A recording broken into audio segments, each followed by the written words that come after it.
नमस्कार दोस्तों, आप सभी का मेरे चैनल में स्वागत है।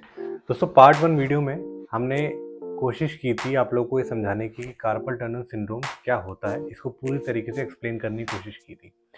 इस वीडियो में हम कोशिश करेंगे कि आपको कुछ बेहतरीन स्ट्रेचिंग और स्ट्रेचिंग एक्सरसाइज बता सकें कार्पल टनल सिंड्रोम से रिलेटेड। दोस्तों वीडियो आगे बढ़ाने से पहले एक बार रिकॉल कर लेते हैं कि कार्पल टनल सिंड्रोम होता क्या है।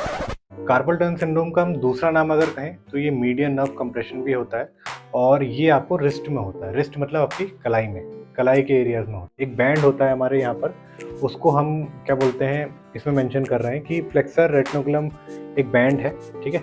उसी में कंप्रेशन के, उसी में जब भी कंप्रेशन वही करता है आपके मीडियन नर्व में, जब भी वो उसमें टाइटनेस होगी या वहाँ आसपास स्वेलिंग होगी तो आपके मीडियन नर्व को जो है कंप्रेस करना शुरू कर देता है। तो इस पूरी चीज़ को हम कार्पल टनल सिंड्रोम कहते हैं। तो दोस्तों जो भी हमने रिकॉल वीडियो आपको बताई दिखाई होगी, उम्मीद है उससे आपको ये समझ में आ गया होगा कि कार्पल टनल सिंड्रोम होता क्या है। तो अब शुरू करते हैं अपनी एक्सरसाइज के ऊपर। तो दोस्तों जो भी एक्सरसाइजेस इस वीडियो में इस कंडीशन के ऊपर बताई जाएंगी उसके 4 मोटिव होंगे मेन। पहला मोटिव तो ये होगा कि मीडियन नर्व का जो इरिटेशन है उसको कम करना। दूसरा मोटिव आपका होगा कि मीडियन नर्व को डीकम्प्रेस करना, जो भी कंप्रेशन हुआ है उसको डीकम्प्रेस करना। तीसरा जो मोटिव हमारा होगा वो होगा टेंडन को जो है उसको फ्रीली मूव कराना। और जो आपका चौथा मतलब कि आखिरी जो आपका मोटिव होगा वो सिंपल सा होगा कि जो कार्पल टनल है उसकी जो स्पेस है उसको बढ़ाना, ताकि वो कंप्रेशन जो है वो हटे। तो चलिए दोस्तों शुरू करते हैं अपनी एक्सरसाइजेस से। अपनी जो पहली एक्सरसाइज है वो है active range of motion exercises. तो इसके लिए आपको पहले तो अपना एक स्टॉप वॉच यूज़ करनी और उसमें जो है 1 मिनट का काउंटडाउन लगाना है। मतलब कि ये जो एक्सरसाइज मैं आपको बता रहा हूँ ये आपको 1 मिनट के लिए पूरी करनी है, इसमें कोई काउंटिंग नहीं करनी है आपको। 1 मिनट तक आप जितनी कर सकते हो उतनी करो आप। तो इस एक्सरसाइज में आपको जो है अपने हाथ को इस तरीके से सीधे रखना है और अपनी फिस्ट बना लेनी है। उसके बाद सिंपल सा मूवमेंट करना है जिसको हम फ्लेक्शन और एक्सटेंशन कहते हैं रिस्ट का, मतलब कि कलाइयों का ऊपर और नीचे करना। ये मूवमेंट और ये मूवमेंट, नीचे और ऊपर, इसको पूरा 1 मिनट के लिए आपको कंटिन्यू करते रहना है। लेकिन इसमें एक चीज़ का आपको ध्यान देना है कि जब भी आप ये मूवमेंट कर रहे हो तो इसको इतना ज़्यादा ही, मतलब इतना ज़्यादा खींचना नहीं है। इस मूवमेंट में कोई भी रेंज को इतना ज़्यादा खींचना नहीं है, बहुत कंफर्टेबली ये मूवमेंट करना है ताकि आपको कोई भी पेन या इरिटेशन या अनकंफर्टेबिलिटी ऐसी चीज़ें ना हो। आपको कंफर्टेबल रह के ये मूवमेंट करना है और पूरे 1 मिनट के लिए करना है, कोई काउंटिंग नहीं करनी है इस मूवमेंट की। तो इसको हम एक्टिव रेंज इसीलिए कहते हैं क्योंकि आप इसको खुद कर सकते हैं। दोस्तों ये एक्सरसाइज हम कर रहे हैं 1 मिनट के लिए, इसका सिर्फ मोटिव सिंपल सा है कि ये आपके जो मसल्स हैं, आसपास के जितने भी मसल्स हैं उसको जो है वार्म अप करने के लिए, ताकि उनमें थोड़ा सा हीटिंग बने या फिर उनमें थोड़ा सा फ्लेक्सिबिलिटी बने, ताकि आप और एक्सरसाइजेज आगे जो कर सको वो आपको ईजिली कर दो आराम से। दोस्तों अब आते हैं अपनी दूसरी एक्सरसाइज के ऊपर। दूसरी एक्सरसाइज का जो नाम है वो है आपका अल्नर डेविएशन और आपका रेडियल डेविएशन। इसमें भी सेम यही पोजिशन आप लोगे और जैसे आपने पहली एक्सरसाइज में ये वाली पोजीशन ली थी तो इसमें आपको ये पोजीशन लेनी है, मतलब कि आपकी जो कलाई है उसको इस तरफ को फेस होना चाहिए, उसकी कलाई का। जैसे मैं आपको दोस्तों जो भी एक्सरसाइज कर रहा हूँ तो मैं हाथ को पूरा हवा में रख रहा हूँ, लेकिन अगर आपको प्रॉब्लम है, मतलब आप जितनी कंफर्टेबली एक्सरसाइजेस कर सकते हो उतनी कंफर्टेबली एक्सरसाइजेस करो। तो आप सपोर्ट भी ले सकते हो, पिलो का सपोर्ट ले सकते हो या टेबल पे भी कर सकते हो। जितनी भी एक्सरसाइज मैं करा रहा हूँ इनको आप इस तरीके से भी कर सकते हो। ज़रूरी नहीं है कि आपको हाथ सीधा करके करना है कि आपका हाथ दर्द करे या थक जाए, तो ज़रूरी नहीं है उस चीज़ की। तो अब आते हैं अपने टॉपिक में वापस। तो ये जो है ये पोजीशन होनी चाहिए पेशेंट की, और उसके बाद जो है अपने आप को, हाथ को नीचे की तरफ और ऐसे ऊपर की तरफ, ये मूवमेंट आपको पूरा 1 मिनट के लिए करना है। स्टॉप वॉच में 1 मिनट सेट करके रखना है, कोई काउंटिंग नहीं करनी है, सिर्फ 1 मिनट के लिए इसको करना है आपको मूवमेंट को। और इससे जितनी भी बाहर की तरफ की जितनी भी मसल्स हैं ये वार्म अप हो जाएंगी। जैसे आपकी जब आपने ये किया था तो इससे यहाँ ऊपर की और नीचे की, आगे और पीछे की मसल्स वार्म अप हुई थी, इससे आपकी दोनों साइड की मसल्स वार्म अप होनी शुरू हो जाती है। तो इसको आपको पूरे 1 मिनट के लिए करना है। तो अभी हमने जो एक्सरसाइजेस आपको बताई ये active range of motion exercises हैं। अब आते हैं अपनी स्ट्रेचिंग एक्सरसाइजेस के ऊपर। स्ट्रेचिंग एक्सरसाइजेस की 2 एक्सरसाइजेस हैं, जैसे एक का नाम है रिस्ट फ्लेक्शन और दूसरे का नाम है रिस्ट एक्सटेंशन। सिंपल सी बात है, आपको हाथ नीचे और ऊपर की तरफ को स्ट्रेच करना है। तो इसके लिए आप दूसरा हाथ का सपोर्ट लोगे और हाथ को इस तरीके से ऐसे रखोगे सीधे, या कंफर्टेबल पोजीशन में भी रख सकते हो, और उसके बाद दूसरे हाथ से इसको स्ट्रेच कराना है। तो दोस्तों हमेशा ध्यान रखना, पहली बार जब स्ट्रेच कर रहे हो तो बहुत हल्का स्ट्रेच रखना, एकदम मत खींचना कोई भी चीज़ को, मसल को एकदम मत खींचना। पहले स्ट्रेच में आप जेंटल स्ट्रेच देना, उसके बाद जाके आप उसको आगे जाके एग्रेसिव स्ट्रेच दे सकते हो। क्योंकि हर एक स्ट्रेचिंग का मतलब एक बार स्ट्रेच करोगे तो थोड़ा सा मसल स्ट्रेच होगी, दूसरी बार में उससे ज़्यादा स्ट्रेच होती है, तो आप कंफर्टेबली और रेंज पे ले जा सकते हो। जब भी आप स्ट्रेचिंग एक्सरसाइज करो जेंटल करो स्टार्टिंग में। तो फर्स्टली हम ऐसे करेंगे और स्ट्रेच देंगे अपने हाथ को। इसको आप ऐसे भी कर सकते हो, कोई प्रॉब्लम नहीं है, जिस तरह से आपको कंफर्टेबल लगे आप उस तरीके से स्ट्रेच कर सकते हो। और इस स्ट्रेच को आपको 20 सेकंड के लिए करना है, 20 सेकंड के लिए स्ट्रेच करना है और 3 बार रिपीट करना है इस स्ट्रेच को। तो आप जैसे टाइमर लगा सकते हो अपना, क्या बोलते हैं, 2 मिनट का टाइमर लगा सकते हो और 2 मिनट में आपको दोनों स्ट्रेच करने हैं। जो आपका पहला स्ट्रेच है ये वाला आपको 3 बार करना है 20 सेकंड के लिए। उसके बाद आपका दूसरा जो स्ट्रेच है वो आपका कुछ इस तरीके का है। एक बार हमने हाथ को इस तरीके से नीचे की तरफ ले गए या फिर ऊपर बता दें, और एक बार हाथ को हमने इस तरीके से मोड़ लिया। तो इसको आपको स्ट्रेच करना है ऐसे और 20 सेकंड के लिए होल्ड करना है इसको और 3 बार रिपीट करना है। बहुत सिंपल सी बात है ये। एक स्टॉप वॉच लगाओ, 2 मिनट के लिए लगाओ और ये स्ट्रेचिंग करो, दोनों की दोनों आपकी रिस्ट फ्लेक्शन और रिस्ट एक्सटेंशन की स्ट्रेच। तो दोस्तों अब हमने आपको एक्टिव रेंज ऑफ एक्सरसाइजेस बता दी हैं, स्ट्रेचिंग एक्सरसाइजेस बता दी हैं। अब आते हैं, सिंपल सी बात है, जिस कंडीशन के ऊपर ये वीडियो बनाई गई है, मतलब कि कार्पल टनल की स्ट्रेचिंग, जो सबसे इंपॉर्टेंट स्ट्रेचिंग है इसमें। तो कार्पल टनल की स्ट्रेचिंग जो होती है वो आपको 3 डिवीजन में मैंने डिवाइड करी हुई है, जैसे कि बिगिनर और एक मॉडरेट है और एक एग्रेसिव है।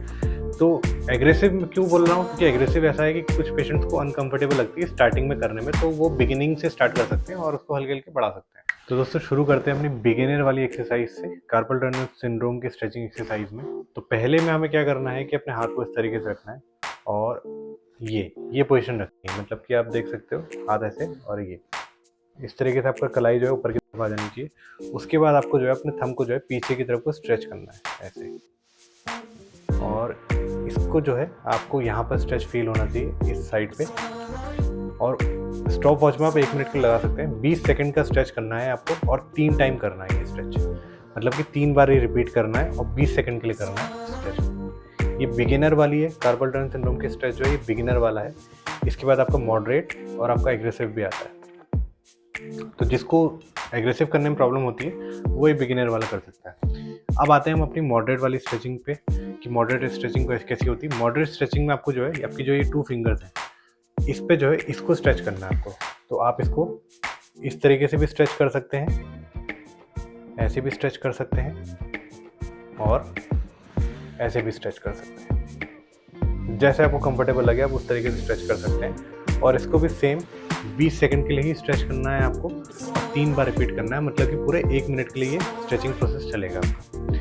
अब आते हैं दोस्तों इसकी लास्ट, मतलब कि एग्रेसिव स्ट्रेचिंग के ऊपर। एग्रेसिव स्ट्रेचिंग जो है वो काफ़ी कॉमन है, आपने बहुत सारी वीडियोस में देखा भी होगा वो स्ट्रेचिंग को। तो उसमें आपको जो है ये थंब जो है इसको इस तरीके से पकड़ना है, मतलब कि हाथ को आपको ऐसे क्रॉस में लेके जाना है, ऐसे पाम को ऊपर की तरफ, कलाइयों को ऊपर की तरफ रखना है और इसको ग्रैब करना है दूसरे हाथ से थंब को। और उसके बाद जो है आपको इस तरीके से कुछ स्ट्रेच करना है। जब आप ये स्ट्रेच करेंगे तो आपको जो है आपके पूरे थंब के इस एरिया पे और यहाँ पर स्ट्रेच फील होगा इस जोन पे। और इसके बाद जो है आपको इसको 20 सेकंड के लिए रोकना है। सेम वही प्रोसेस है, 20 सेकंड के लिए रोकना है और 3 बार रिपीट करना है ये वाला स्ट्रेच। ये एग्रेसिव स्ट्रेच है, तो इसको स्टार्टिंग में ना करें, पहले आप बिगिनिंग से ही स्टार्ट करें और फिर एग्रेसिव तक जाएं। तो दोस्तों अब तक हमने सारी एक्सरसाइजेज आपको जो बताई, मतलब कि active range of motion exercises बताई, कुछ स्ट्रेचिंग एक्सरसाइजेज बताई, उसके बाद आपको कार्पल टनल सिंड्रोम की स्ट्रेचिंग एक्सरसाइजेज बताई। तो ये सारी एक्सरसाइज के बाद अब आते हैं अपनी कुछ ग्लाइड्स के ऊपर।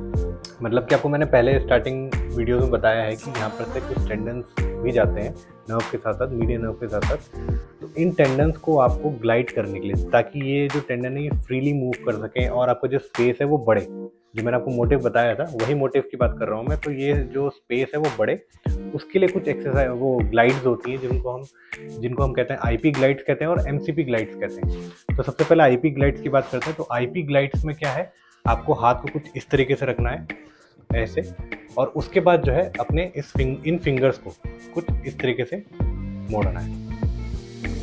ये जो आपके ये जॉइंट्स हैं, ना कि ये वाले नीचे वाले जॉइंट्स नहीं, जो ऊपर वाले जॉइंट्स हैं, इन जॉइंट्स को मोड़ने की कोशिश करनी है ऐसे। और आपको स्टॉप वॉच में 1 मिनट के लिए काउंटडाउन लगाना है और इसको 1 मिनट तक पूरा मूव करना है। पूरा 1 मिनट तक मूव करेंगे, काउंटिंग नहीं करनी है आपको, पूरा 1 मिनट तक कर सकते हैं। तो ये आपका आईपी ग्लाइड होता है। तो दोस्तों हमने आईपी ग्लाइड के बारे में बात कर लिया इस मूवमेंट में। अब हम बात करते हैं एमसीपी ग्लाइड के बारे में। तो अभी तक हमने अपने जो मूवमेंट करे वो इस जॉइंट्स के और इन जॉइंट्स के करे हैं। अब हम एमसीपी ग्लाइड्स में जो है आपके जो ये नकल्स हैं, यहाँ पे जॉइंट्स होते हैं आपके, जो उनको मूव करने की कोशिश करेंगे। बहुत ही सिंपल वे में मैं बताने की कोशिश कर रहा हूँ, कोई भी मेडिकल टर्म यूज़ नहीं कर रहा हूँ, ताकि आपको ईजिली समझ में आए सारी बात मेरी। तो ये जो नकल्स हैं आपके, इसमें जो जॉइंट्स होते हैं, जब भी आप मूव करोगे आप खुद देखना ये जॉइंट मूव करते हैं। तो इस जॉइंट में एमसीपी टेंडन जो होते हैं उनको हम ग्लाइड करने की कोशिश करेंगे, ठीक है। तो अब इसको हम हाथ को ऐसे ही रखेंगे सेम, और इस तरीके से मूव करेंगे। इसको भी सेम आपको 1 मिनट के लिए ही मूव करना है, मतलब 1 मिनट का काउंटडाउन लगाओगे आप, और इसको तब तक आपको मूवमेंट करना है इसका। और इसमें कोई काउंटिंग करने की ज़रूरत नहीं है। जैसे मेरी जितनी भी एक्सरसाइज मैंने अभी बताई उसमें कोई भी काउंटिंग नहीं करनी पड़ी, इसमें भी सेम आपको नहीं करनी है। इनसे सारी आपकी जो टेंडन्स हैं वो रिलैक्स होनी शुरू हो जाती है, जितनी भी टेंडन्स होती हैं आपकी हाथों की। तो अब हमने बात करी अभी तक आपको टेंडन ग्लाइड्स के ऊपर। अब लास्ट जो हमारी एक्सरसाइज है, लास्ट एक्सरसाइज जो है वो रिलेटेड है आपकी नर्व से। तो नर्व ग्लाइड भी एक एक्सरसाइजेज होती है, और वही एक्सरसाइज मैं आपको इसमें बताने वाला हूँ। तो अब नर्व ग्लाइड के लिए क्या है, नर्व ग्लाइड के आपकी जो पोजीशन है, आपकी जो पोजीशन होनी चाहिए वो कुछ इस तरीके की होनी चाहिए, ऐसी ये पोजीशन होनी चाहिए। उसके बाद आपका जो रिस्ट है वो आपका कलाई जो है आपकी नीचे की तरफ जानी चाहिए, ऐसे। तो जब भी आप इसको नीचे की तरफ ले जाएंगे तो आपको एक अजीब सा स्ट्रेच फील होगा आपकी नर्व्स में, ना कि अपनी मसल्स में, आपकी नर्व्स में स्ट्रेच फील होगा।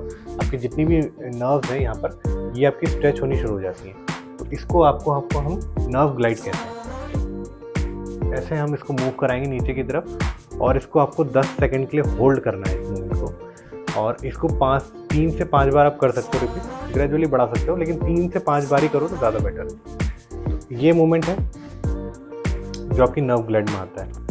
तो जैसे मैंने आपको बताया कि कार्पल टनल सिंड्रोम की स्ट्रेचिंग में जब आपको मैंने 3 वो बताए थे, बिगिनर बताया था, मॉडरेट बताया था, एग्रेसिव बताया था, सेम ऐसे ही नर्व ग्लाइडिंग में भी होता है। आपका पहला स्टेज होती है, सेकंड स्टेज होती है, थर्ड स्टेज होती है। मतलब कि आपको पहले स्टेज में यही वाली ग्लाइड होती है आपकी, जो सिंपल स्टेज है आपकी। उसके बाद आपकी सेकंड स्टेज आती है। सेकंड स्टेज ग्लाइड में मतलब क्या है कि आपका जो सर है इसको भी मूव कराया जाता है साथ में विद आपके रिस्ट, मतलब आपके जो कलाइयों के साथ। तो इसमें सेम यही पोजीशन रहती है। और उसके साथ आपको जब आपका जो कलाइयाँ हैं ये नीचे की तरफ जाएंगी, तो इसके साथ साथ जो आपकी गर्दन है ये भी नीचे की तरफ को जाती है, इसी डायरेक्शन में, ठीक है। इसको भी आपको 3 से 5 बार रिपीट करना है और 10 सेकंड के लिए होल्ड करना है। सिंपल से वही है, सिंपल सा मोटिव है स्ट्रेचिंग का। और इसके बाद जो है आपकी जो लास्ट वाला जो लेवल है, मतलब लेवल 3 का, जो थोड़ा सा इससे इन दोनों से टफ है, उसमें आपको सेम यही पोजीशन रखनी है। और आपकी जो गर्दन है इसको अपोजिट साइड मोड़ना है, मतलब कि आप ये वाला मूवमेंट करोगे। और जब आप ये मूवमेंट करोगे इसको भी सेम वही है, 3 से 5 बार रिपीट करना है और 10 सेकंड का होल्ड करना है। तो सिंपल सी बात बताई मैंने, ये नर्व ग्लाइड्स होती हैं सारी की सारी जो मैंने बताई आपको। तो इनके लेवल्स हैं, आप अपने कंफर्ट के हिसाब से लेवल चूज़ कर सकते हो और अपने कंफर्ट के हिसाब से एक्सरसाइजेस कर सकते हो। जितनी मैंने एक्सरसाइजेस बताई हैं आपको सारी डिटेल में बताई हैं, तो आप अपने हिसाब से इनको चूज़ करो, कौन सी एक्सरसाइज आपको कंफर्टेबल लग रही है वो करो। और ये चीज़ का हमेशा ध्यान रखना कि कोई भी एक्सरसाइज करते टाइम आपको कोई भी इरिटेशन ज़्यादा नहीं होनी चाहिए, पेन नहीं बढ़ना चाहिए। सबसे इंपॉर्टेंट चीज़ है, पेन नहीं बढ़ना चाहिए।